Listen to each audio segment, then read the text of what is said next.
Morning, everyone. We're going to go ahead and get started with the next panel. Again, I'm Marcia Johnson Blanco, the co-director of the Voting Rights Project at the Lawyers Committee for Civil Rights Under Law. I am going to introduce our moderator, Deborah Barfield-Berry, and then we will have what we expect to be a fantastic conversation with both our panelists and with you. Deborah Barfield-Berry is a correspondent in the Washington Bureau of USA Today, focusing on Louisiana, Mississippi beats. But she also writes about civil rights and voting rights issues for the Bureau, as well as for Gannett's national online project, Civil Rights in America, Connections to the Movement. Ms. Berry has won several awards for her work, including one for a national project on the plight of the Black elderly, another for a special segment on civil liberties in the aftermath of September 11th, and a series on the disproportionate number of minorities placed in special education. She was also on a team that won a Pulitzer for coverage of TWA Flight 800. Throughout her 30 years in journalism, much of her work has focused on civil rights and voting rights issues, including the coverage of the 2006 reauthorization of the 1965 Voting Rights Act. So with that, I turn you over to Ms. Berry. Okay. Good morning. Good morning, everyone. Thank you. This panel, as you know, is titled Talk Voting to Me, Engaging and Protecting the American Voter, and will focus on efforts to get more people involved in the political process. I'm tasked with making sure this panel is lively and engaging, but with this lineup of panelists, they are sure to have that covered. So what I'm going to do is briefly introduce you to the panel so they can spend more time filling you in on what they do. Their bios are already in your brochure, so please take time to read them. After they give their brief opening remarks, I'll ask a few questions and then we'll open it up for Q&A with the audience. So you'll get all your questions in. So first, to my left, is Andrew Aydin. He's a digital director and policy advisor to Representative John Lewis of Georgia, a Democrat. Next to him is Daniel Gonzalez, who is part of the training and outreach team at the Analyst Institute. And next to him is Thomas Hicks. He's a new commissioner at the Election Assistance Commission.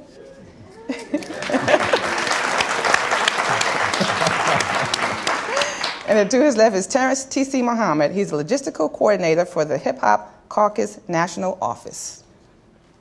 So Andrew, if you would. Good morning. Barely. It's good to be here. I'm going to talk about something you probably wouldn't expect me to pivot to in a discussion of voting rights. It's a graphic novel or a graphic novel series. Any of you guys read comics? Mm-hmm. We got a few. All right, thank you. Thank you. So I'm the co-author of a series of New York Times best-selling graphic novels called March with Congressman John Lewis. I wrote my graduate thesis on how Martin Luther King, Reverend Jim Lawson, and others used a comic book to actually inspire some of the earliest acts of civil disobedience of the civil rights movement. And then I convinced John Lewis to try it again. And so far it's working. We've been used in schools in more than 40 states, which we can all talk about the plight of civil rights education in this country being awful. But the point is that when we ask young people how to get motivated these days or how to protest well, we have our own selves to blame because we're not teaching them how to do it. And so we're trying to change that. We've gone to schools all over the country. We've spoken to young people. There are groups in response to what we're doing who have organized, modeling themselves after the Nashville sit-in movement, after the Nashville student movement. Why is this important? Young people are the critical component that is missing in today's simmering revolution. They're just starting to mobilize. And we're not going to reach them through traditional means. Graphic novels themselves, while having been used as a comic book, are a larger portion of the publishing industry every single year. They're growing and growing, and more importantly, kids are willing to read them. So that's what we're working on, and it's taking off a little bit. I'll tell you a little story about the moment we knew it was working. It was from a phone call from a conservative, a reporter at a conservative newspaper that shall remain nameless. And he said, I don't usually do this, but I gave your book to my 9-year-old son. And he read it, and now he's gone and he's put on his Sunday suit, and he's marching around my house demanding equality for everyone. John Lewis's story is so important. He was 23 years old when he spoke at the March on Washington. He was 25 when he led the March on Bloody Sunday. Young people today need to know that there is a path available to them. And showing them an example of someone else who did it, who made true change in this country, is the only way we can inspire them successfully. And besides, it's the age of the nerd, all right? I'm a huge fanboy. We have to speak to them the way they are. One of the questions we constantly ask young people is, as I handle social media for the congressman, what would Dr. King tweet? What would Gandhi post? How would Baird Rustin have used social media to organize the March on Washington? If we can change that paradigm, we can activate this class, then we're going to have a group of young people who will inspire and hopefully lead to the change that we ourselves have thus far been unable to make. So thank you guys for having me. That's sort of what I'm working on, and I look forward to talking.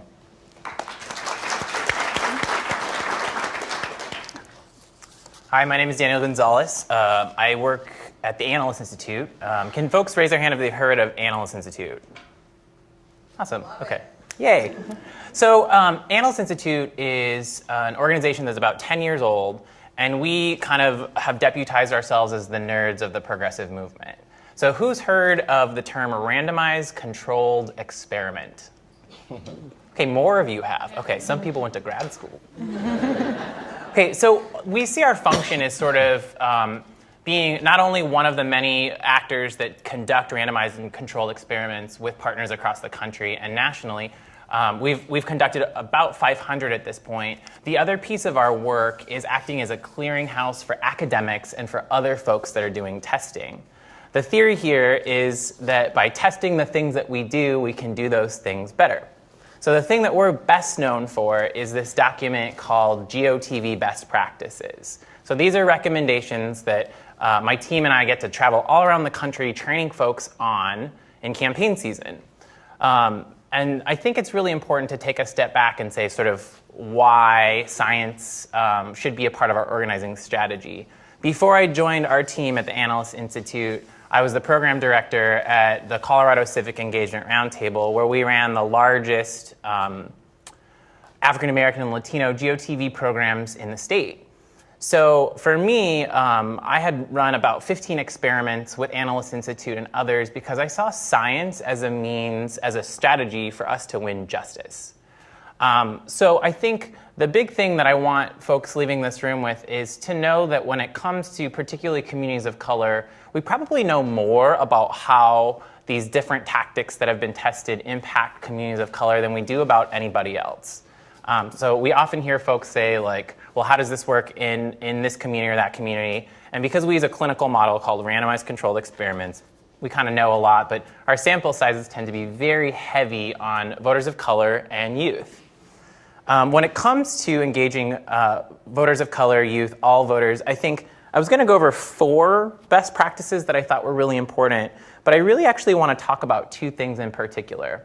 The first is that when engaging voters, we need to talk about voting, not about issues. We've seen time and again in various circumstances that voters want to know about the steps that it takes to complete voting, sort of all of those pieces, particularly voters that don't turn out very often, may be unfamiliar with the process. So focusing on voting, not on candidates, not on partisanship, is really an important component that we have seen be successful in the past. The second thing that I want to leave folks with is that who's canvassed? I know most of you are probably in DC, so you got to drive to Virginia or something. So I think we often kind of miss the mark on canvassing. When I go in and work with folks, I often tell them that you should probably triple the amount of time that you're training folks, because we need to be telling our stories. We've seen time and again that drive-by, hey, are you voting tomorrow, bye, will again and again not have the kind of powerful impact that we want to have in turning folks out and inspiring them to vote. So telling stories matters, and I think we get to that by training and practicing before we're out on the doors. The other thing is that demographics matter. So matching voters to canvassers that look like them, particularly actually around age, is super important. So I'm a huge advocate for organizations that are doing base building because they want to, have authentic, real, neighborhood-based, identity-based conversations at the door. Now, the caveat to that is that the mode of delivery matters. So the more personal an interaction, the more those demographics matter. But in something like mail, we actually have seen that black and white mail and sort of official looking mail is the most effective, or has been the most effective, in turning out voters. So think about it like, if I send you a piece of mail, I also can't send you an organizer to explain the piece of mail.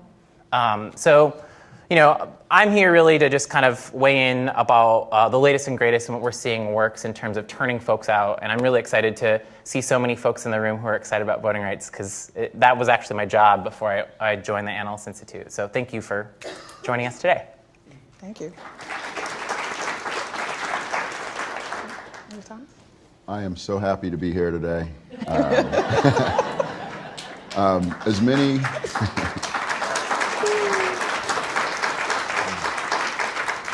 This is basically my first official duty speaking as a commissioner at the EAC, but I would be remiss not to introduce, because being a commissioner at the EAC, it's not a one-person job. It's, there's 3 of us there now. We're looking to get that 4th one there as soon as possible. But, there's 4 of us there, and in the audience is Christy McCormick, who's also commissioner at the agency as well.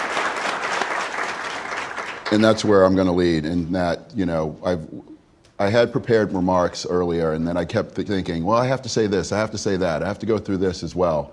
And we don't have a whole lot of time, so I'm going to try to put in as much as I can in the 3 to 5 minutes that we have. But, as all of you know, I used to be on the Hill at House Administration for 11 years. In that role, when I got nominated, about 2 months before the actual confirmation happened, I contacted CRS, and they confirmed that I was the longest serving nominee in the history of the United States. Non-judicial, because there's a few judicial nominees who serve longer. But the EAC is a fabulous agency that has taken some hits in the past. President Bush signed into law the agency in October of 2002. As a way to get more information out to the states.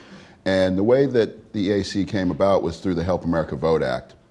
And it was the first time that election officials, congressional advocates, and congressional staffers and senators and House members came together to form this civil rights legislation.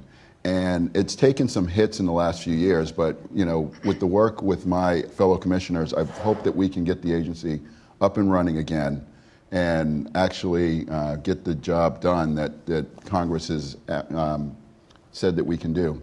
So there's 6 little initials that I want you to remember: IG, GC, and ED.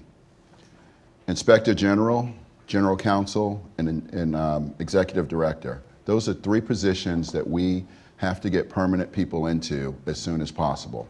In order to do that, we have to get 3 boards up and running: a 110-panel board, a 37-panel board, and a 15-person board. This is not easy. So over the last 2 months, we've worked very hard to get letters out to the states so they can appoint their people so we can get the boards back up and running, so that we can start working on the volunteer voting system standards. We have a set that we would like to advocate and vote on as soon as possible, but once that's done, we want to move on to the next set. Why? Because these were written in 2005, which were before iPhones, which were before tablets, and a lot of other things that we have in our possession in this audience today. So, we don't want people going to vote on machines running Windows 2000. So, if you go home today and you say that my computer is 15 years old, would you be happy with that? No. So if your voting equipment is 15 years old and runs on electronic means, do you want the EAC up and running to advocate for better voting standards so that these machines can be accredited. And that's one of the things that the EAC does, is we are the only federal entity to accredited voting systems. Commissioner McCormick and I went to Alabama for one day last week so we can go and visit 2 labs to look at the facilities, get an understanding of what the accreditation process is. And at our first public meeting, which will be announced tomorrow in the Federal Register, which is on the 18th of February, we hope to see you all there up in Silver Spring, that we will hopefully be voting on one of those labs to move forward with that. So the other piece that I want to talk about, and I know my time's almost up, is 2 things. We are going to go on a listening tour. We want to go around the country, budget, constraints as much as possible, to hear from state and local election officials, advocates, on what things the EAC should be focusing on for 2015, 2016, and beyond, so that we can move and make sure that the agency functions in a positive manner so that we can ensure that the American people are getting what they're paying for. The other piece that we are doing is we will be having 3 roundtables this year. We haven't determined the subjects yet, but they will be webcast and they will be up in Silver Spring as well. So if people want to come up there or if they want to look on the web, we'll be doing that. So those are some things that we are looking to do. I'm happy to be here. I want to thank the folks in the audience who pushed my nomination. It was a long, long journey. I was a nominee for 4.5+ years, and I make the joke of it took me less time to get through law school and college. So, we have a lot of work to do, and I'm looking forward to working with all of you. Feel free to contact me at the end of this.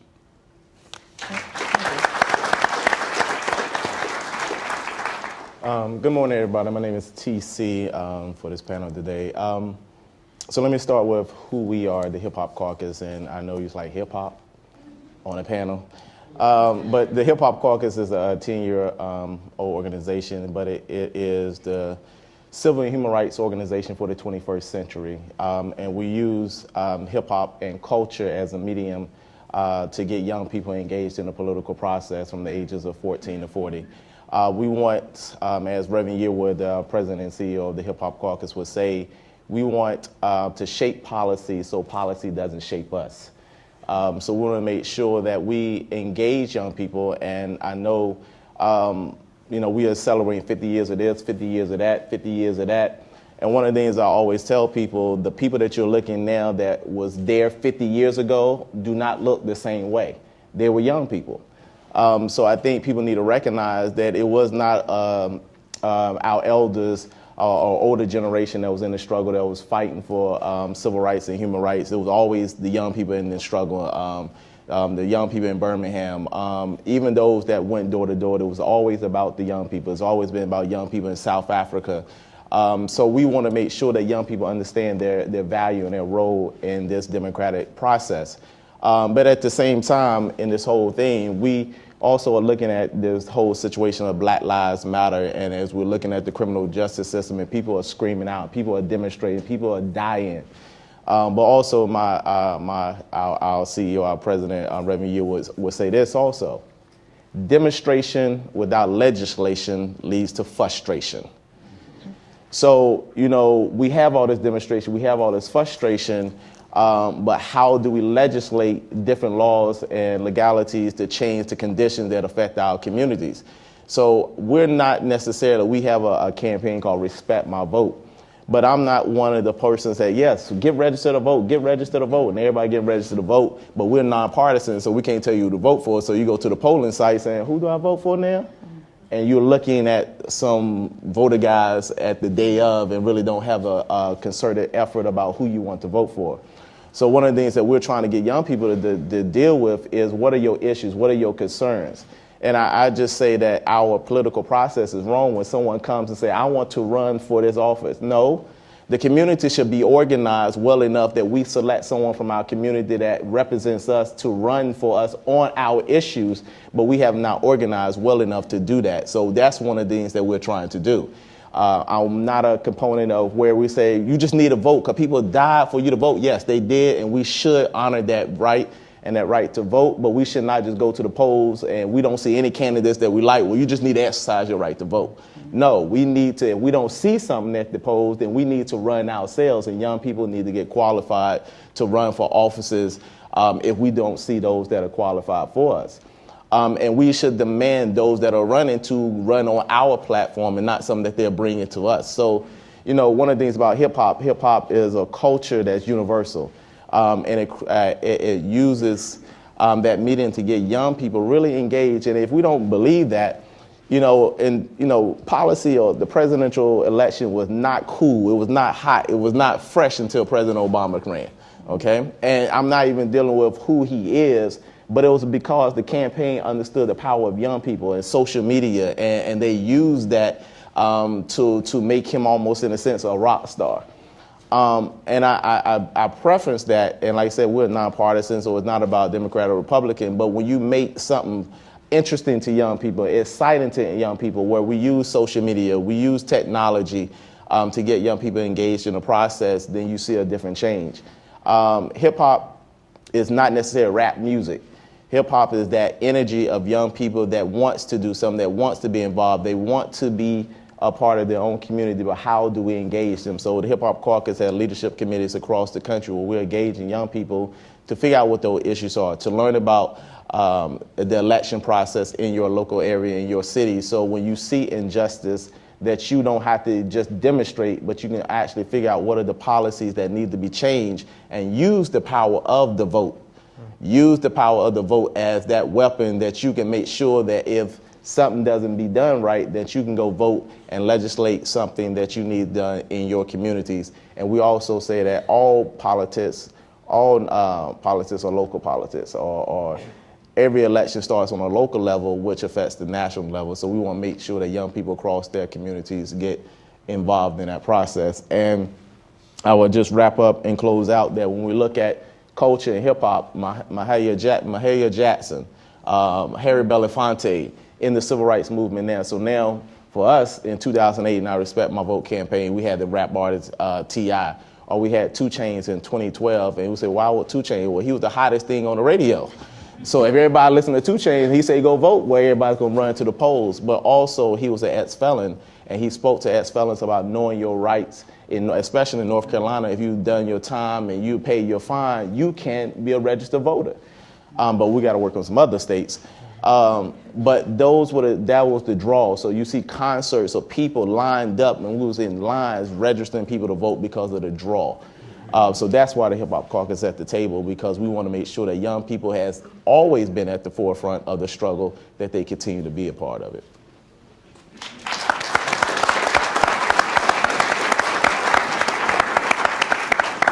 Thank you, gentlemen. Appreciate that. As TC mentioned, and as we all know, this year marks the 50th anniversary of the Voting Rights Act. Lawmakers, civil rights advocates, and President Obama have talked about the significance of the landmark legislation.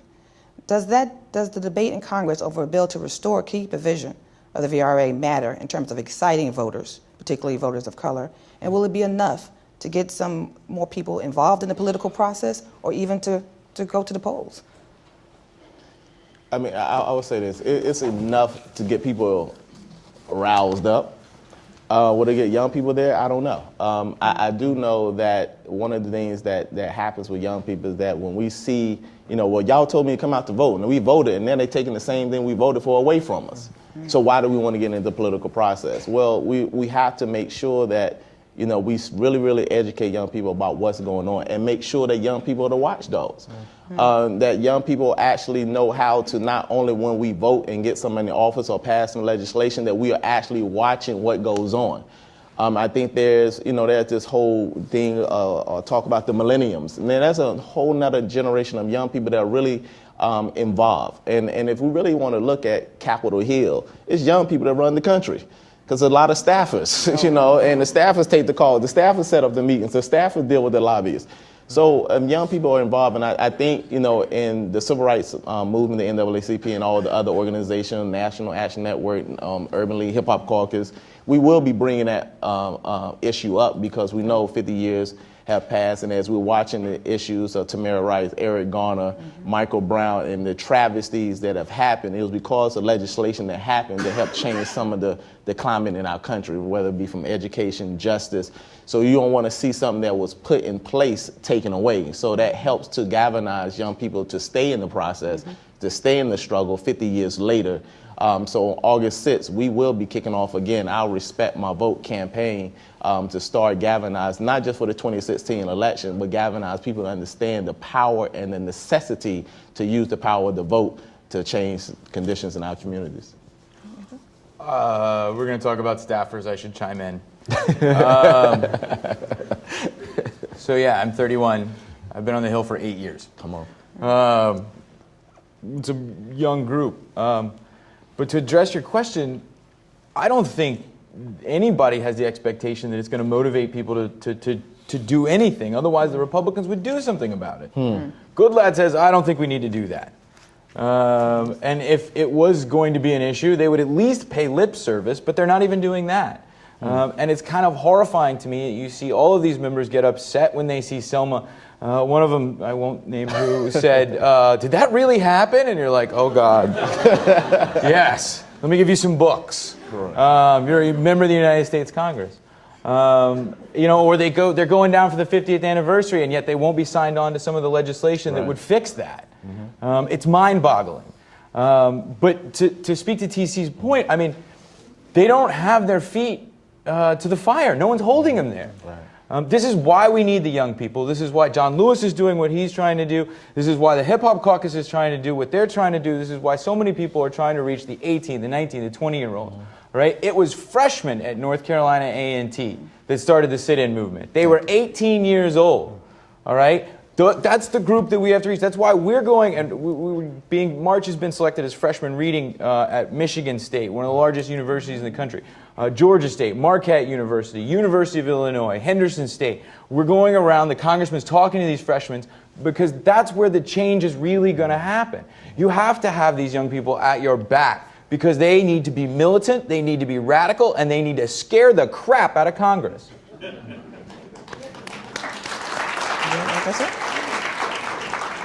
As an older millennial, I think I would be remiss if I didn't chime in as well. Right. I think that we need to be a lot more honest with ourselves about how folks who are not in our circles are hearing what we're saying and how they're responding to these sorts of things, right? Like, I've read several polls that show that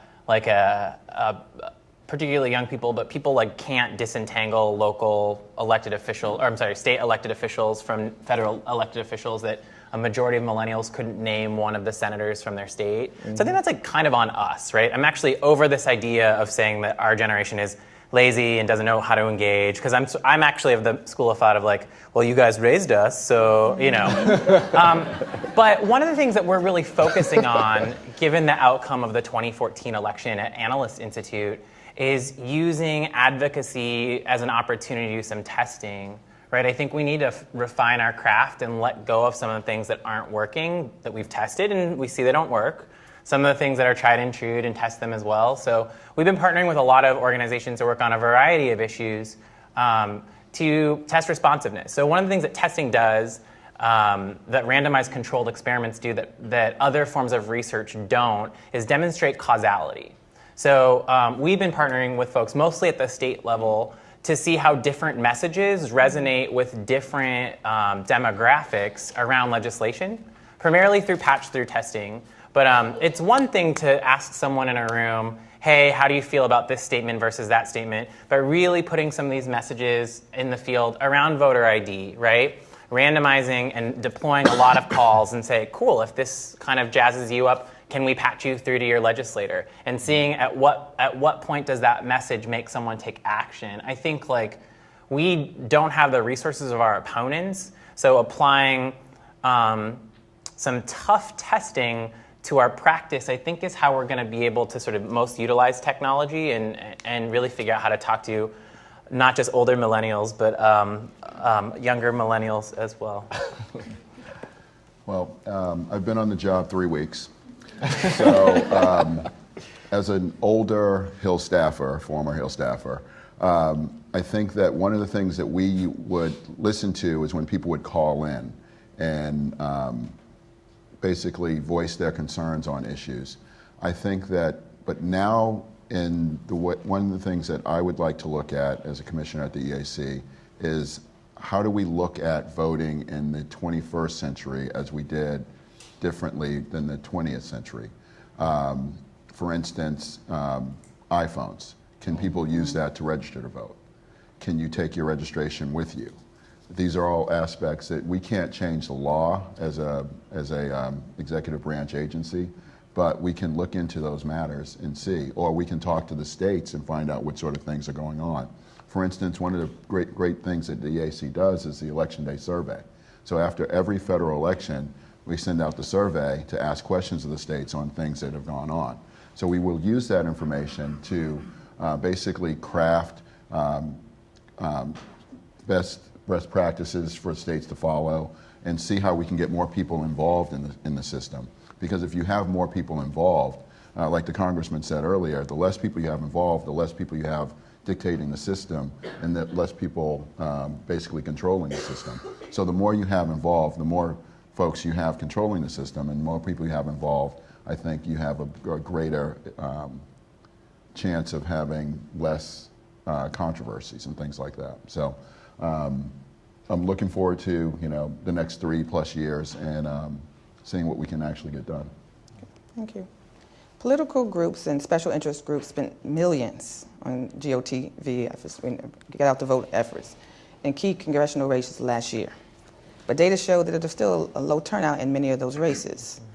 What are some of the challenges at the local levels, from the school boards to the state legislatures, never mind congressional level, where issues affect people's everyday lives? How can they be addressed? I was going to say, so we spend most of our money on TV, and TV is really expensive. And I think that organizations are constantly wanting to do work on the ground, investing in, even for groups we've been in talks with folks to do some testing around some school board elections. Jefferson County, where I live in Colorado, has been a big topic of debate nationally. And folks have a hard time getting resources to run like a $50,000, GOTV program around a school board race, but a campaign will be able to spend $30 million in TV points. Mm-hmm. So in my mind, I think I actually don't think there aren't enough dollars out there. I think that we don't have a rigorous means of evaluating their effectiveness, or we do have a rigorous means. I think we're not willing to go there quite yet, but I think we should be investing our dollars in other activities. Like if you took down 3 of your commercials, you could spend $100,000 on turning out, Latino youth or something like that. So I'm just not convinced that we're doing it right. TC said it well when he said all politics are local, from Tip O'Neill from the great state of Massachusetts, or Commonwealth of Massachusetts. So one of the things that HAVA did was it authorized $3.9 billion to the states to buy new voting equipment and do other things to improve the elections. That equipment is now coming to an end of its useful life. The Congress and the President and many folks all agree that there's no more money coming down the pike. So what can we do to ensure that those voting equipment standards and those voting equipment machines themselves, hardware and software, can function for years to come? And I think that's through the standards that we're going to be looking at to rewrite, but also states are going to look at things as potholes. They're looking at potholes to fix the potholes in the world, because that's going to affect people every day. They're not going to look to spend millions of dollars on voting equipment, because that's going to affect them twice a year. So if I'm driving down the street and I hit a pothole, that's going to get fixed quicker than they're going to spend $2,000-3,000 on a new voting equipment. So what can we do? And that's the answer. I don't have an answer to that yet, and that's why I'm in the seat, to try to find those answers. But we will be working towards getting those answers. So before I answer that, I do want to just, I would be remiss if I didn't thank the Lawyers Committee for reaching out and allowing us to be on this panel, because they are doing a tremendous work. And to thank Barbara Arnwine for all that she does and being on the forefront of this struggle. And I definitely have to shout out, I know where I am. I know I'm at George Washington University, but I am a proud North Carolina A&T State University.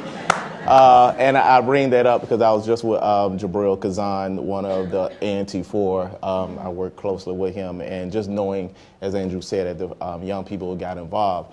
One of the things we say in the Hip Hop Caucus, we are from the streets to the suites. So we are able to, I can take this off and I can throw on a hoodie and be in the communities and I can relate, but at the same time, I've had, this little label where I was sitting at the White House, having meetings with the Office of Political Public Engagement. But I say that to say, but the street part of me looks at like, are y'all serious? Y'all spend how much money? And I'm like, if you just give me a quarter of that, I can travel the country and organize youth across the country. So I started to ask the question as a person from the street, what are y'all spending money on? And if the numbers are not turning out, so what really are you doing? Okay. It makes it look good, but it's really not reaching the people. It's really not addressing the issues, right? Mm-hmm. So when I look at people just throwing money, do you really want that voter? Do you really want that population? Or are you spending it to your same people so they know that you still running and I'm making a signal to you to make sure y'all vote for me, but not those that are in the community, not those that are in the streets. And this money is not coming to help those that need books, need better educational systems, new road systems. So what are you really doing when, like you said, when you can spend $30 million on a TV ad in one election? That's some ridiculous kind of things that's going on. So we're not looking at the money. We're looking at in the Hip Hop Caucus, how do we organize the community? How do we organize young people to go knock door to door to ask the question of the community, what are your concerns? What are your needs? And then we get a poll, we do that, and then we start dealing with the local election. We still start dealing with the city council. We start dealing with the mayors. We start looking at the school board and the achievement gap in our communities and start dealing with that. And then once we have started to organize enough people to deal with what's going on locally that affects you directly, then you can see and start to tie in how stuff nationally that are coming down the pipe will affect you in your local city, because now you have already started the process of being involved. And we don't just wait till the city government, but we also have students that are on college campus. Are you running for your student government? And are you running for government, not homecoming king or homecoming queen, but are you really learning how to govern on your campus? And not only governing that, and we also want to start doing entrepreneurship. So when you're not trying to graduate to get a job, but you're learning how to create jobs. So we having these deeper conversations, so we're not waiting till 2016 or 2020 to come around and say, now get ready to vote. No, we're dealing with issues right now, having those real issues, having those real concerns that are dealing with, that are going on in the community. And we'll come back later. I'm going to talk about why we're talking about climate change, as the president says, the number one threat to national security. Okay. You guys covered a lot of ground, and I'm going to pick my niche. Mm-hmm. The biggest group that doesn't turn out is young people, right? Mm-hmm. They don't engage on many levels, and we're struggling with how we get them. I think the biggest problem facing young people today, and the first step in any sort of activist, organized movement, has to be vanquishing student loans. Right? We have created a class of indentured servants. Young people are graduating with tens, if not hundreds of thousands of dollars of debt, all right? Right. Let me put it into a different context. All right? When John Lewis got married in 1968, right, he'd been through Bloody Sunday. He'd worked for Robert Kennedy. He'd watched two of his closest mentors be assassinated. He got married in December of 1968, and the wedding announcement in the LA Times read, Lillian Miles to wed unemployed political activist John Lewis. People who are ahead of their time pay a price. That's right. If we're going to allow this generation to fully develop, if we're going to allow these young people to fully explore their own ideals, we have to lift the burden of debt. They won't vote because they're going to feel burdened and crushed by the system that we've put them into. And we have to show them that the activists don't have to immediately go out and work for the biggest corporation that gives them the most salary, so that they can pay off this debt that they spent 4 years acquiring. The president made a very important step by changing the way community colleges are made available. Eliminating those fees is an important first step, but we are still talking about trillions of dollars of debt on my generation, and in many cases, other generations that still extend. Right? If you want to get the government forgiveness, you got to work, what, 15, 20 years before they forgive it? Come on. So great, I'll be free to protest when I'm in my late 40s. We have to change that paradigm, all right? Because we need that activist class. We need those 18, 19, 20, 21, 22, 23, 24-year-olds who are willing to get arrested, who are willing to be beaten, who are willing to go to jail for the things that we won't, frankly. So the first step is we have to get rid of student loans, and that'll change everything. The Supreme Court threw out a key provision of the Voting Rights Act in 2013, leaving an opening for Congress to change the 50-year-old formula for preclearance. And you kind of hinted at this a little bit, Andrew. But how do you see the effort of some congressional lawmakers and civil rights groups to restore or revise the provision playing out this year in this Congress? You guys want to? Yeah. It's not playing out. I mean, you've got a lot of people who really want to do it, and then you've got the leadership. Sorry. I mean, again, this comes back to where is that activist class? How are we going to motivate Congress? Well, we have to scare them. They're comfortable. They've got their campaign checks. They're going to get reelected. They don't need the voting. I mean, if you look, I think it's pretty clear that there is a deliberate, systematic effort going on to make it harder to register and vote in many places across this country, particularly swing states. Why would Congress make it easier? That'd just be shooting themselves in the foot from what they're trying to do. All right, let's see if I have a job when this is over. You guys go ahead. Has anyone seen that Last Week Tonight with John Oliver where he talked about the shadow government?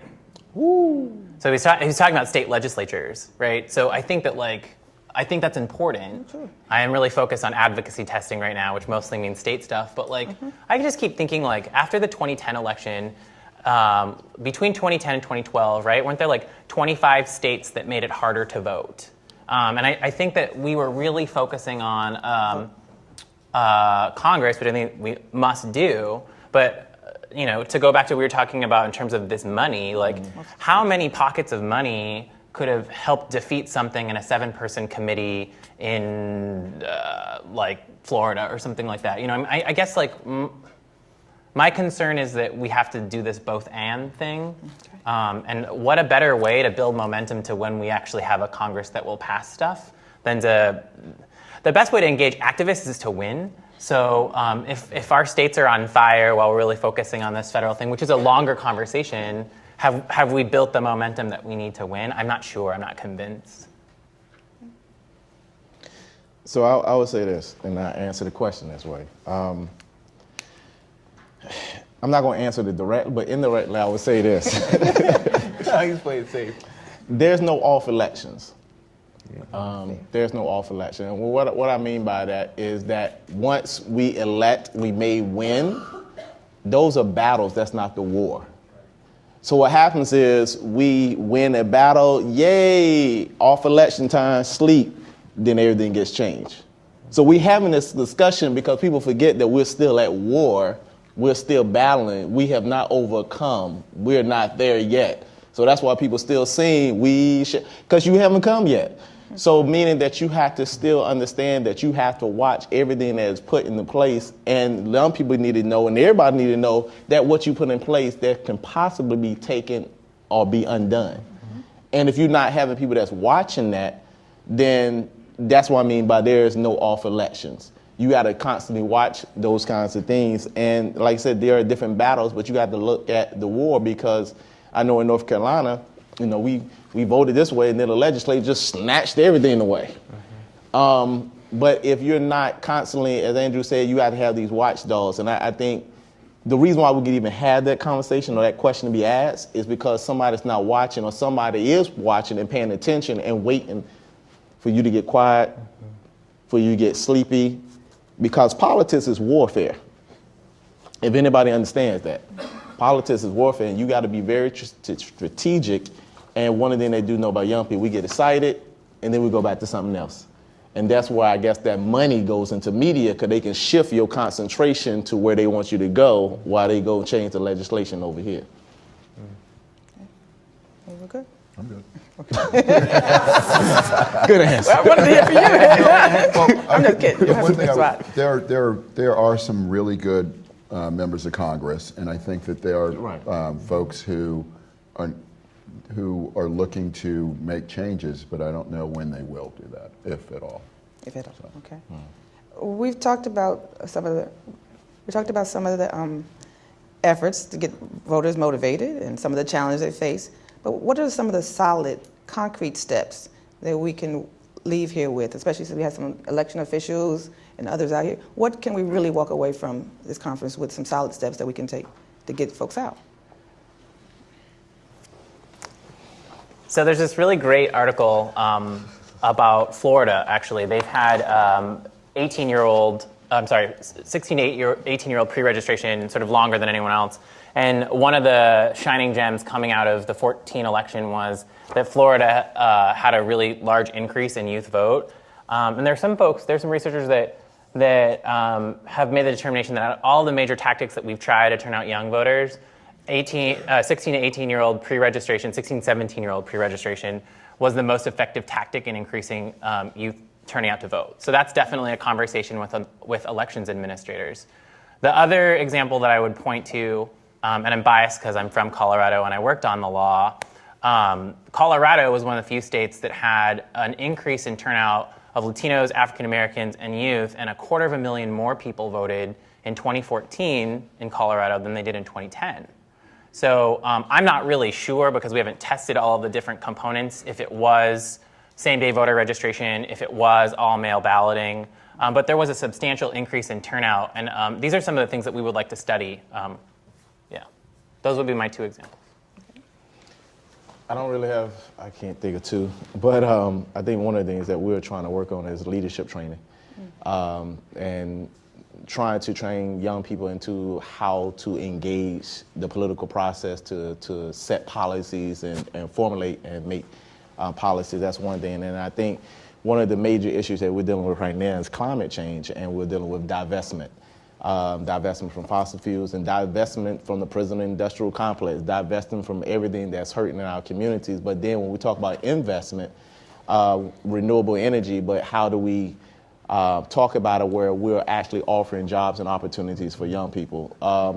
So we're having those questions, and with those questions raise, what does that look like? How does that look like? What policies need to be changed? So that starts to have them turning. So a lot of colleges and a lot of students are dealing with the divestment movement, which we're heavily in, and we know that climate change is on the mouths of everybody. So like I said, we're dealing with the issues, and since the issue is out there, so we say that climate change, and going back to Andrew, climate change is our lunch counter moment of the 21st century. And we have an article out there with Gina McCarthy, EPA administrator, about climate change, where there's a quote from Jabril Kazan of the ANT4 in there, and we're trying to connect the struggles. What is the struggle for today as it was then? And we're still fighting for jobs and justice. And one of those jobs that we're looking at is looking at new investments and a new wave of employing people or creating jobs for young people, so that, as you said, you don't come out with this large debt and have to work for a major corporation, that you can actually start creating things while you're in school. Even with we had a program trying to help young people learn how to do weatherization. So when you have old people in your community that are living on fixed incomes and their houses are not weatherized and they got this high bill, well, you can get trained as young people in the community to go fix your own community. But what are those policies and what are those things that you have to do to get that working? So we always try to make an issue out there and looking at the policies that are out there and whatever is state, local, or federal that will help to assist there, whether it be funding for it or being able to do the project itself. So I think, like I said, it's a twofold. It's a leadership training and trying to figure out what are those issues that really touch young people that they can really get involved in and they can really grasp, and using culture. That's why we got an album out, the album Home. We got an album where we're using artists to inspire people to get involved in the movement. I would say two things. One, again, this is why I didn't go for my prepared remarks. The EAC still has $5 million out there that if folks go to their state and see if their state has applied for all the money that they can to make sure that that $5 million gets distributed out, because it's just sitting in the coffers right now. So that money goes out to improve the elections process. That's one. The other thing is volunteering in terms of being poll workers. It's really easy for me to sit outside of a poll and complain about what's going on when I can look in and just see that, as opposed to me serving as a poll worker to affect change from within. So I think that those are two things that need to be done and can be done pretty easily. And for most states, you only have to be 18 to, I would assume, to serve as a poll worker. And students can probably get credit for that as well. So I think those are, two things that I think could come out of this conference from today. All right, this is shameless. If you want two things, you can buy March Book 1 and you can buy March Book 2, which just came out 2 weeks ago. To make it serious, though, You are serious. well played, yeah. No, I mean, here's the thing. We're playing the long game, all right? And as Daniel talked about, when we engage young people in the electoral process, in the voting process, in understanding their history and understanding their culture early, they're much more likely to internalize it, right? And as TC said, when we make it cool, right? I had a teacher called John Lewis a Comic-Con celebrity because he went to Comic-Con, right? And so you've got Wolverine, Spider-Man, and John Lewis, right?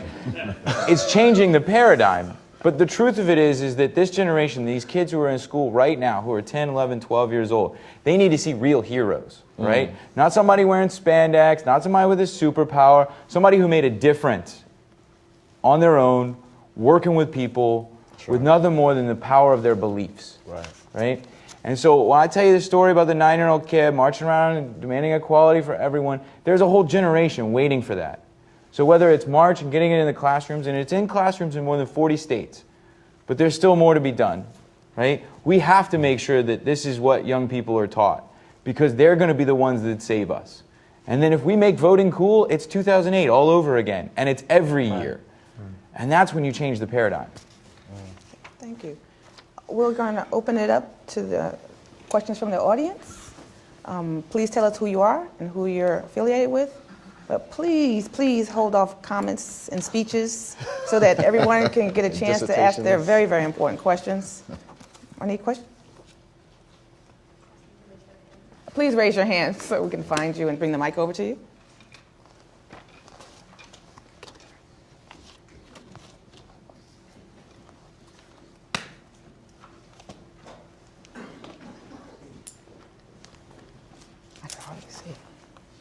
Thank you. Mark Farber from NAFSA, Association of International Educators. I have a question about kind of two dynamics that I see here. One is activating and engaging voters and young people and getting them engaged in the process, and then the more formal structures around voter participation, voter ID laws, the Voting Rights Act, and the interplay between those two.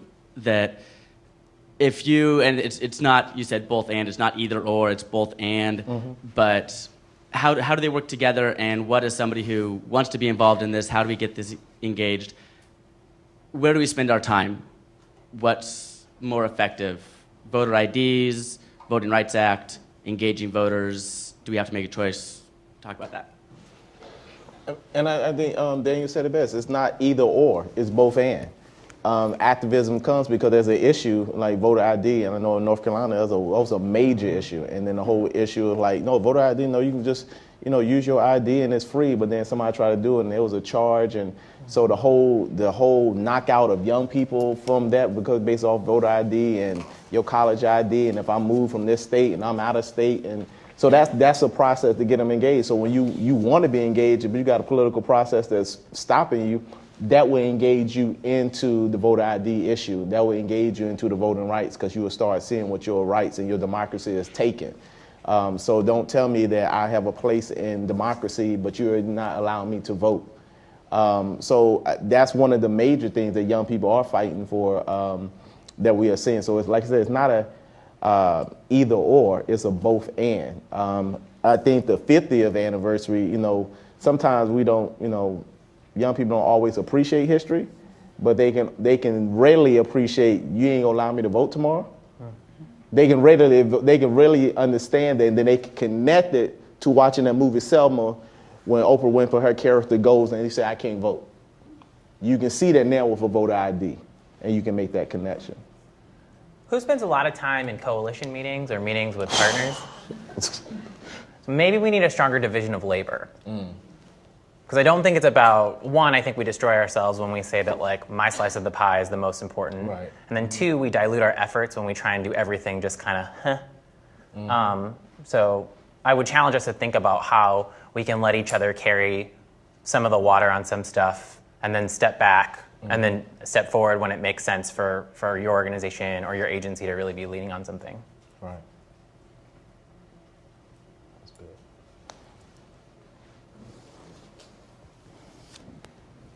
Wayne Williams, Colorado Secretary of State. Tom, this question's more directed to you. Congratulations on your appointment. As Colorado prepares for a new voting system or systems, I was wondering if you might talk a little bit more about what you anticipate EAC's timing of the new standards will be, and what do you think the likelihood, this is for any of the congressional staffers, of federal funding for these items? Thanks. Well, federal funding, I would say, is not going to happen. Thank you. I think there are so many things out there that folks just want to do, and there's no money to do it all. In terms of getting the standards up, we still have the 2005 standards that need to be voted on, or the 1.1 that have been sitting waiting for us to be confirmed for the last 3 years. So I think that we're going to take another look at that. At our public meeting on the 18th, we're allowing folks to come in and comment on that for the very last time, and hopefully vote on those, and then pretty soon after start working on the next set of standards, so that people can figure out, well, we have this new technology, can we use this, and what those standards should be for that technology. And so I'm hoping relatively soon.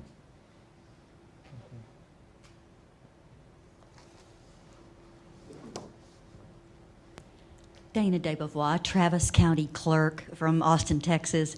My question has to do with your comments about where do we spend our money and how do we get the most bang for our buck. Which, at the local level, that's where I live.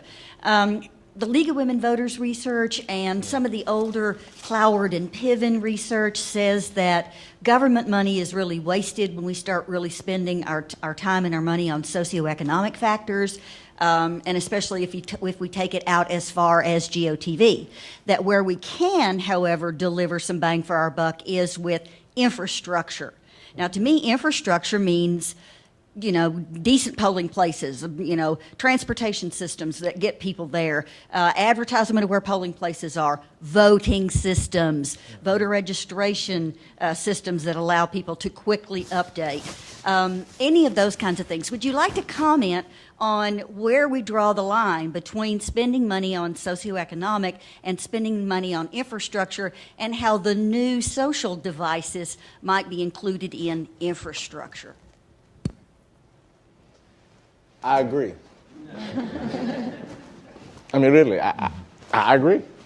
Because like I said, there's a lot of, sometimes we forget about, our comfort and our availability to get to certain things, and we don't consider the whole.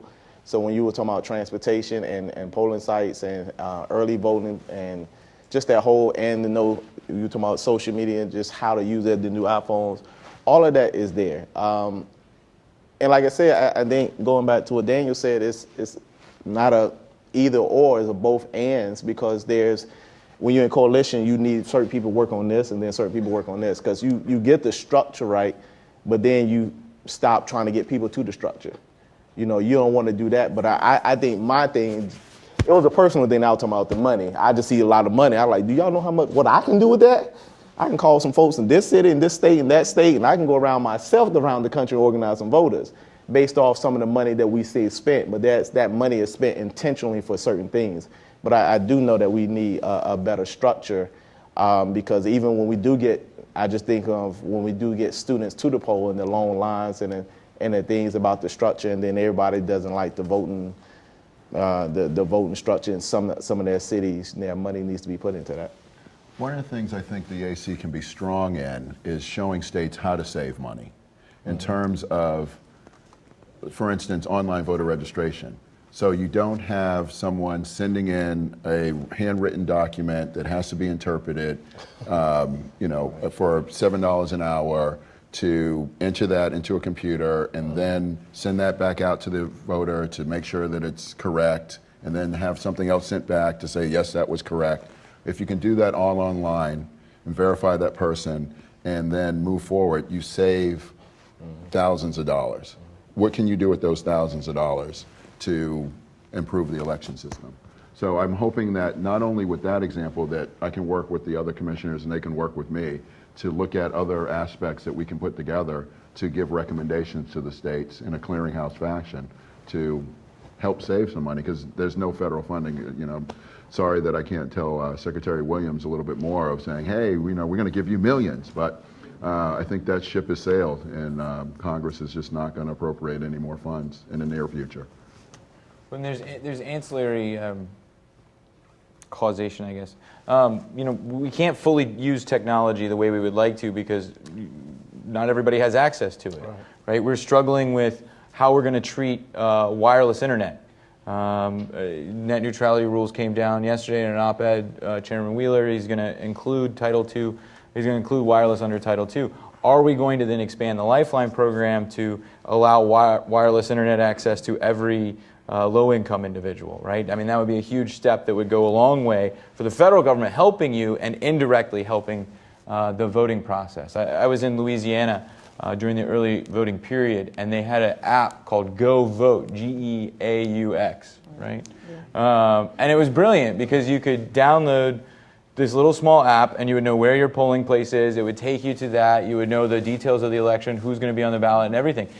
How much do you spend on printing that, right? How much would you save if somebody could opt out of that? So if we can put those different programs together that many people might not necessarily see as being related, we can go a long way to helping you. So it's sort of like sneaking in the vegetables. Even if they don't want to help it, we can still do it.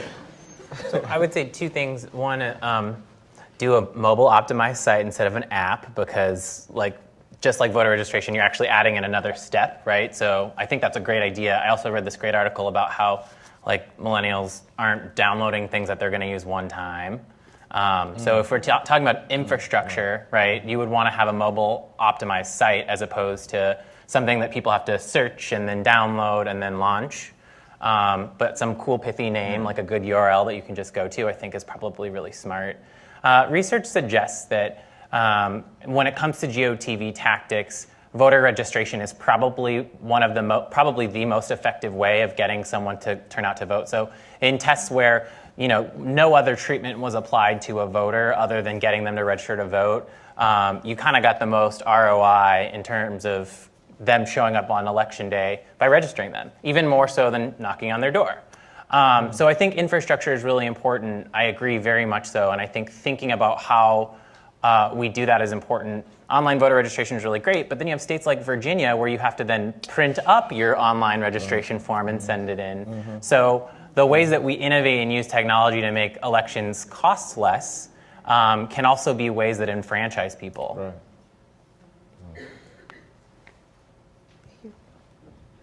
Hi, my name is Miles, and my affiliation is sort of not really important, but it's just because I'm sort of in a career transition, and this is the think tank that I work for. So, I heard you guys talk a lot about young people and the sort of 18 target point. And so my understanding is that there's a good amount of research that suggests that young people's habits in voting, in politics, also in consumers, is fairly well formed by the time that they're 18. And so I'm interested in what strategies, what things you think that people younger than 18 can do to sort of form good political habits to ready them to be active citizens, and what strategies, if you're in an organization, you see as effective in helping those sub-18 people do those things and get those habits to be ready to come out of the gate as active voters when they turn 18. Ooh. March. Student government, first of all, right? Like every young person, I think, should have somebody encouraging them to get involved with student government. I was in student government. It's not always the coolest thing to do, but we can fix that. Go ahead.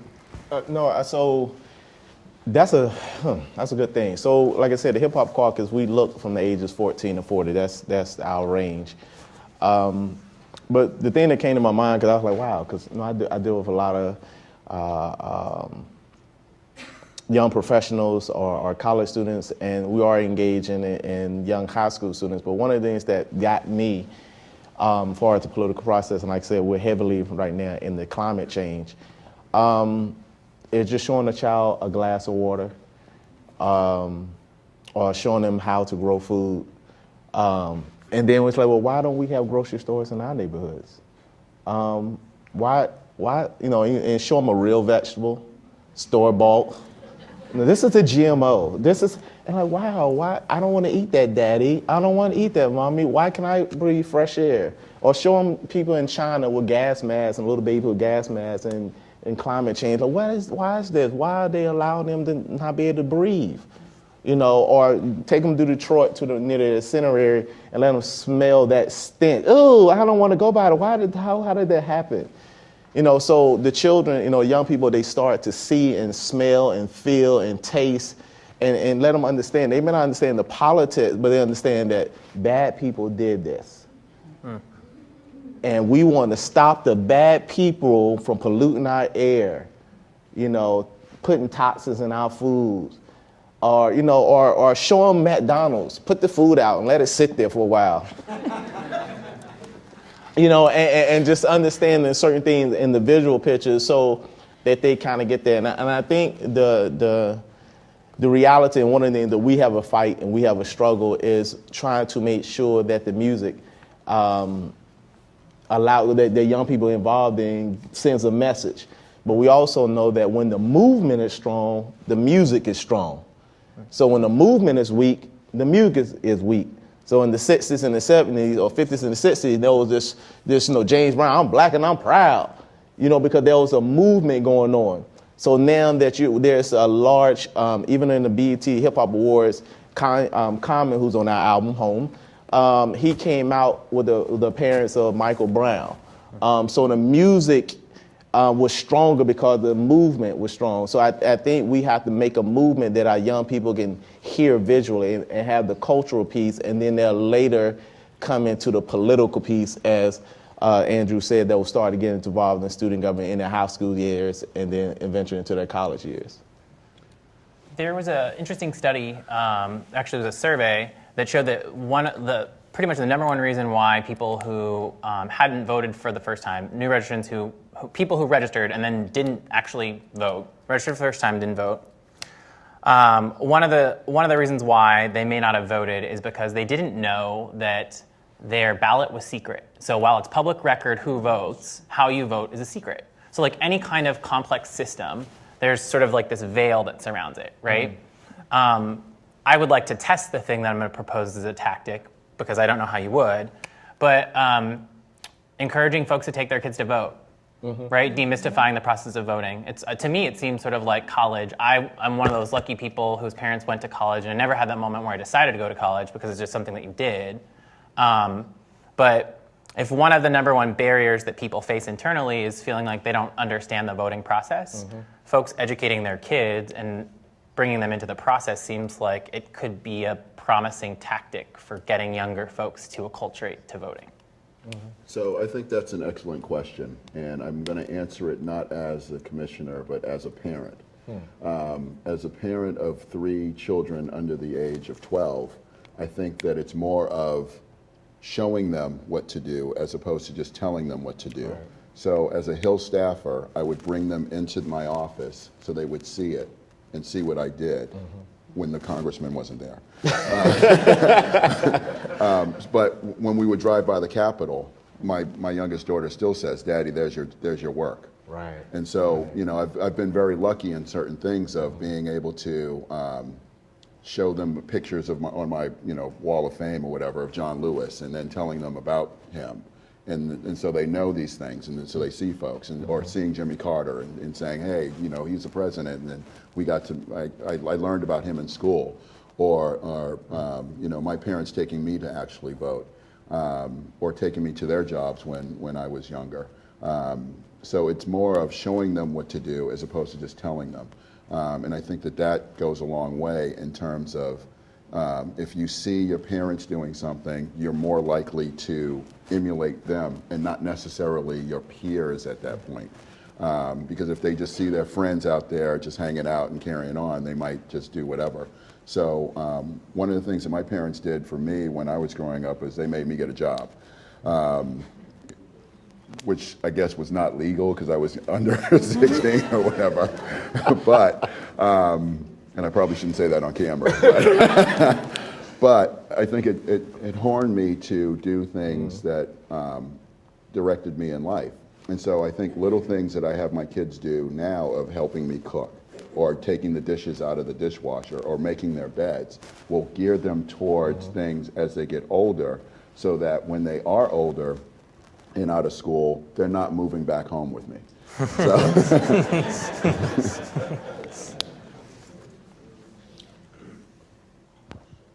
Thank you. Ron Bandies with the CERT program at Carnegie Mellon University. And I was wondering what things, you know, a lot of our congressmen especially sit in safe seats in safe districts. And so what things such as cumulative voting and ballot access for third parties can we do to make our congressmen feel less safe? Ooh. I'm So, out. You want sorry, that? I got this. I know Andrew wants that. My first real job after answering the congressman's mail was as campaign press secretary. So I've been in the trenches. You know, you want to make a member of Congress nervous. You want to make incumbents nervous. You got to start talking about a couple things: nonpartisan redistricting, 50-50 districts, publicly financed elections, and to actually speak to the gentleman's point earlier, national holiday for voting. I'm the child of a single mother. She didn't have time to take the day off. She needed that money. I didn't get to go with her to vote until I was much older and she'd work some things out. So you put those three things together, because we really need to account for the fact that voting is in some ways becoming a rich people thing. If you look at the demographics, it skews higher, right? Higher income. Put those three things together, you can make them sweat. I mean, the other thing you got to really look at, and this may seem tangential, is media consolidation. You have to stop it. We're talking about TV, and we're talking about how they're spending $10, $20, $30 million in a race going to a television station, who also happens to be the main news source for that area. I mean, it seems like there's a conflict of interest in that. And at the same time, these are major corporations pushing to consolidate further and further. I am never going to be able to run for anything in my life after this. They're pushing to consolidate. I mean, one of the things that I'm like most proud of my time in Congress is that the Congressman Lewis, you know, together we got the CBC behind a letter to Chairman Janikowski at the time that shut down media consolidation. Would have allowed an additional consolidation, would have allowed Rupert Murdoch to buy the LA Times and all this sort of stuff that really would have gotten out of hand. So we have to make sure that there's a diverse and vibrant media so that there are several points of view. I mean, something I think about often is during the civil rights movement in Nashville, when the Nashville student movement was going on, there were two newspapers. All right, one of them said that the sit-in movement, that the students were sort of the lowest form of humanity, and another said that they were true champions for human rights. Imagine if there was only one paper, right? One of the people who got Jim Lawson, who was the principal organizer, expelled from Vanderbilt, was also the chairman of the board of the newspaper. All All right, there is a direct correlation in terms of media coverage and the success of a movement. I mean, congressmen will say, without the media, and they had a sympathetic media in a lot of ways. Without the media, the civil rights movement would have been like a bird without wings. So you have a sacred responsibility, and we are grateful that you are doing what you're doing. Pivot. Pressure. Yeah. Time for one more question. Anybody else want to answer that? That was good. All right. We have time for one more question, Chris says.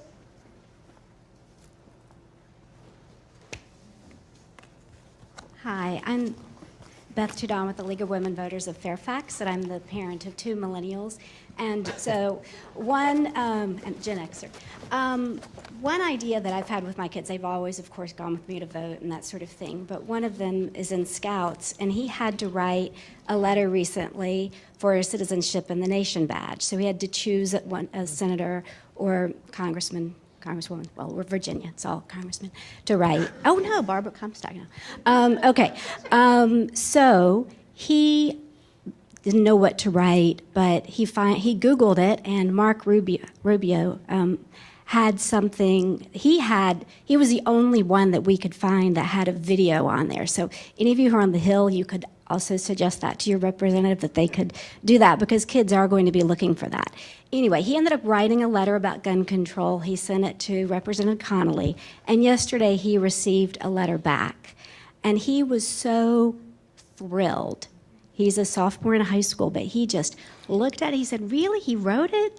And he was looking, is that a real signature, and this and that? But he was very touched by it and moved. So I think with civic education, if we can get young people to realize that that they can write, that they can get responses, whether it may be by a staffer or something, but that's really a big part of it. So thanks. And I think, that's one of the things, and like I said, hip hop, and I break down the word hip hop. Hip means to inform, hop means to move. So the music, the history of hip hop, when it started, it was a song called The Message. And in that it said broken glass everywhere. It was telling a picture of poverty and things that was going on. So it was writing the music and writing the song. And so I say that, so when we talk about hip hop and Hip Hop Caucus, we're trying to get this generation of all this energy and their words to find a way to come together, to speak, to talk. So we've done a lot of coalitions, and we've taken young people to the Hill. The Clean Air Campaign with Earth Justice, and went into the halls. And it's a funny thing, because there's a lot of people. And, I keep forgetting sometimes I'm privileged. Like, for me to be here right now, this is a privileged position, because there's a lot of people that's walking around the street don't even know that this is going on. So to just take them to the halls of the Capitol, to go say, this is where your representative office is, is very important. And like you said, getting the letter back, he's like, oh, he really wrote this. People don't really know the process, but to know that you can write, know that you can write, know that you can. My personal view, not the caucus view, my personal view, the way I used to vote, I say, I know your phone number and I know where you live. Because after, you get elected and, I agree with you, I can come see you, I can come call you. But the fact that, you telling young people that, no, you can call the mayor, that's public record, or you can go to the mayor, you can have an appointment, and show them how to do this so that they actually feel that they have some sense of power and that you can do that. And I think, a lot of times, it's a lot that we don't know that we have rights to. And I think civic education is another thing. That's why I said leadership training, so you know your rights and know what you have the ability to do. Because I know in this whole issue of demonstration, letting people know, the lawyers committee, letting them know your rights, what you can and what you can't do. It's the same way with the political process. Who are your representatives and where are they and what are their offices and where are their congressional office and their state office, and just different things that you can actually go and, really we take people to city council meeting. You ain't got to say anything. Just go as a group and just sit down. Just doing that, like you said, how we make them feel. Like you bring a whole group of folks into a city council meeting, city council in the mayor like, what in the world, what are they here for? And let me walk in with them, they're like, oh, they with you? The whole conversation changes, right? So just letting young people know that they have power in numbers, and I think that's one of the things. But I do agree, the letter writing campaign, just the whole political process. What is it that you can do as an individual to make a difference and make a change? I mean, John Lewis is probably one of the greatest examples of the power of a letter. When he was 15 years old, he wrote a letter to Dr. King, and Dr. King wrote back, and that changed his life. My first job working for John Lewis was helping him answer his mail. That's where I started. And so for you to say what a difference that made to your child, it means a lot to me. I think there are a few things in this world more powerful than a well-written letter, whether it's a letter to the editor, a letter to your member of Congress, a letter to your mom. They can really make a difference. Keep them writing. I know every week in the office we get a report of how many letters came in about what. And I know every member of Congress does that. So when you wonder if they're listening, they may not respond back right away. Every member of Congress is keeping a tab on that, and letters really do make a difference. I think it's our responsibility on the Hill to make sure that every young person gets a response. But if you write us a mean letter, I'm sorry, you don't always get a response. But we try really hard, actually, to get back to everybody. Jim, I'm sorry. One of the things that I think the letter writing campaign is really great, but one of the things that I would be remiss to not comment on is really, and it annoys me beyond belief, that they do not teach cursive in school anymore. So I'm trying to teach my kids with my bad handwriting, so we'll see. Gentlemen, if you can offer any final thoughts for the program.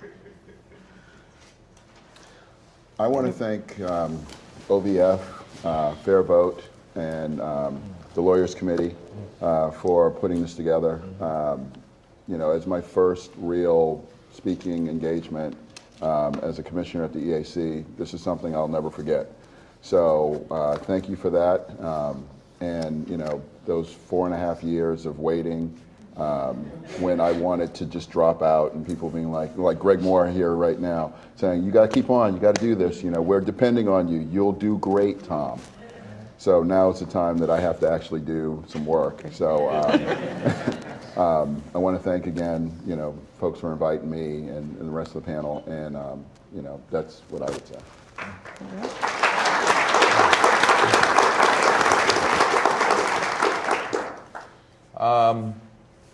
Be hopeful. Be optimistic. This is not the struggle of a day, a week, or a month. It's the struggle of a lifetime. John Lewis has taught me anything, it is that you may not see dividends tomorrow. You might not see them next year. But if you work hard and you stay committed to your beliefs and that you are on the right side of history, you will see a day in which you are vindicated. So be hopeful.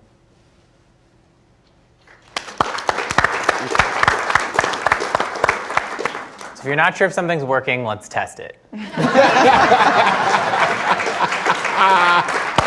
if you think it is, maybe we should test it too. Hey, he's serious. So on behalf of my CEO and president, Reverend Leonard Sherwood Jr., we thank all of the organizations that were responsible for this, and we continue to fight with the Lawyers Committee hand by hand. I think one of the things we always say, he says, can't stop, won't stop. And we can't stop.